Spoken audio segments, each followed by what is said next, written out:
Repository episode Ramadan, gas!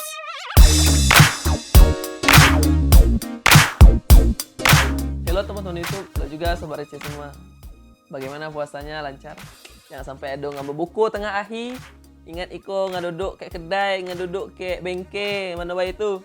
Jangan sampai ada ngan buku tengah ahi. Oke, sebelumnya terima kasih buat teman-teman yang udah subscribe channel ini, dan buat yang belum boleh di subscribe. Di mana ya? Di sini, pokoknya di bawah lah. Pokoknya di subscribe intinya. Karena dengan subscribe dan dengan kalian menonton, dengan share, dengan like, dengan komen kalian, channel ini akan terus berkembang, grow up, dan terus akan eksis di dunia per-YouTubean dan bisa bertengger di beranda YouTube lah paling tidak. Oke? Di episode kali ini kita akan bahas tentang IB. Inseminasi buatan. Apa itu IB? IB ataupun inseminasi buatan ini secara umum ataupun sebagian masyarakat itu sering nyebutnya sebagai kawin suntik, kawin silang, kawin buatan. Namun untuk secara literatur itu kita nyebutnya adalah IB atau inseminasi buatan. Bukan kawin suntik, bukan kawin buatan, dan juga bukan kawin silang. Secara definisi, IB atau inseminasi buatan adalah proses mendeposisikan semen ke dalam organ kelamin betina dengan menggunakan metode ataupun alat khusus yang dibuat oleh manusia. Menarik. Atau secara sederhananya, IB itu adalah kawin dengan tanpa menggunakan pejantan. Apa bisa kawin dengan tanpa pejantan? Ya, tentu saja.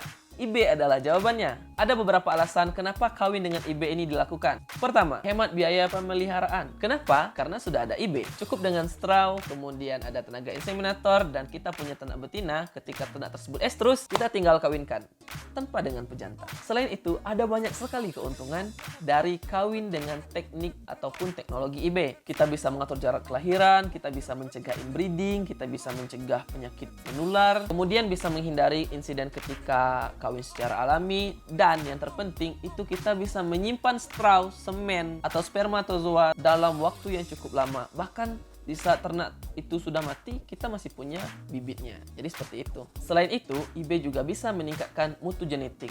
Itu yang terpenting. Berbicara tentang IB, bagaimana sejarah tentang IB? Bagaimana ya?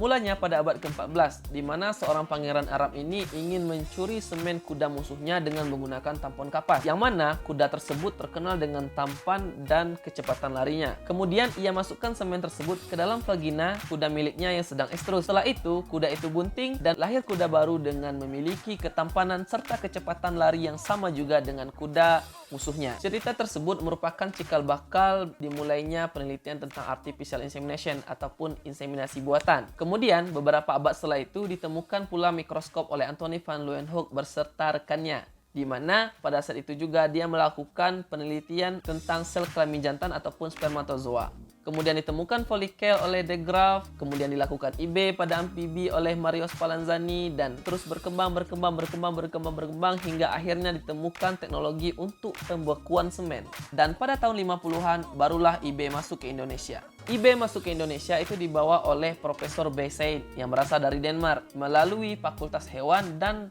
Lembaga Penelitian Peternakan yang ada di Bogor. Awalnya IB ditujukan untuk perbaikan mutu genetik sapi perah di Indonesia. Seiring dengan berkembangnya zaman dan teknologi, kemudian didirikan BIB, Balai Inseminasi Buatan. Akhirnya IB telah dirasakan manfaatnya oleh hampir seluruh masyarakat peternak di Indonesia.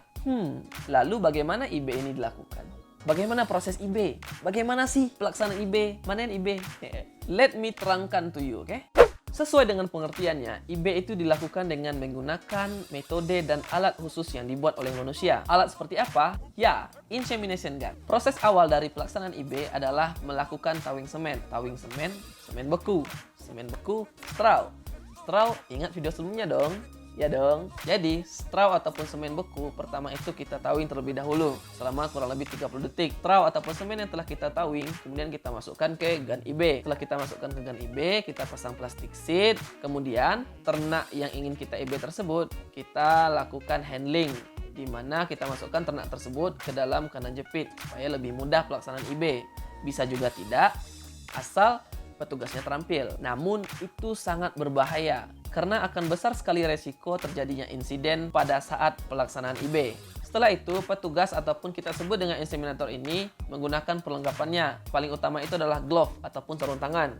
Jadi ada sarung tangan khusus digunakan untuk palpasi ataupun merogoh bagian rektal ternak. Pada saat palpasi tersebut, petugas itu mencari bagian cervix, di mana nantinya pada bagian tersebut petugas akan memastikan gun IB tersebut melewati cincin-cincin cervix. Nah, setelah gun ini melewati bagian cervix, baru disemprotkan semen tersebut tepat pada bagian pangkal korpus uteri atau cervix cincin keempat. Setelah itu, baru gun ini kita keluarkan. Jadi, kurang lebih seperti itulah proses sederhana pelaksanaan IB.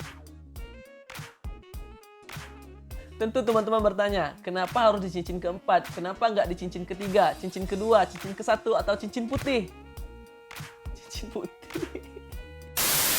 Alasannya simpel, karena semakin dalam penempatan semen di dalam organ kelamin betina, maka peluang terjadinya kebuntingan itu akan tinggi. Misalnya gini, kita punya straw yang sama, jumlahnya sama, konsentrasinya sama, sama-sama 0,25 mili volumenya. Kemudian disemprotkan di dua tempat yang berbeda. Misalnya satu ekor ternak itu semen yang satu ini kita semprotkan di cervix cincin kedua, yang satu ekor ternaknya lagi kita semprotkan di cincin keempat. Logikanya semen yang disemprotkan di cincin yang kedua ini pasti mengalami proses yang lebih panjang dong ketimbang semen yang kita semprotkan di cincin keempat. Selain itu, jumlah spermatozoa yang akan mencapai tuba falopi ini akan lebih sedikit juga jika dibandingkan dengan semen yang disemprotkan di cincin keempat. Jadi sederhananya seperti itu. Lalu bagaimana dengan kawin alam? Ya, kawin alam, ejakulasi itu terjadi di partio vaginalis cervicis atau mulut cervix.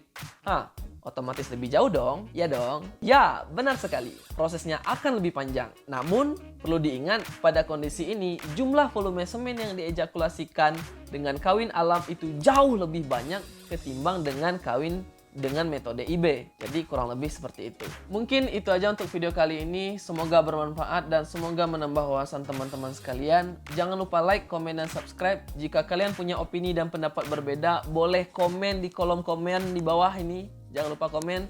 Dan terima kasih untuk teman-teman yang udah support channel ini hingga di titik ini. Karena tanpa kalian semua teman-teman, channel ini ya nggak ada artinya. Kemudian terima kasih juga untuk kritik dan saran teman-teman sekalian. Semoga channel ini semakin lebih baik dan kita bisa grow up bersama. Amin. Asik. Dan yang terakhir, see you and keep slowly.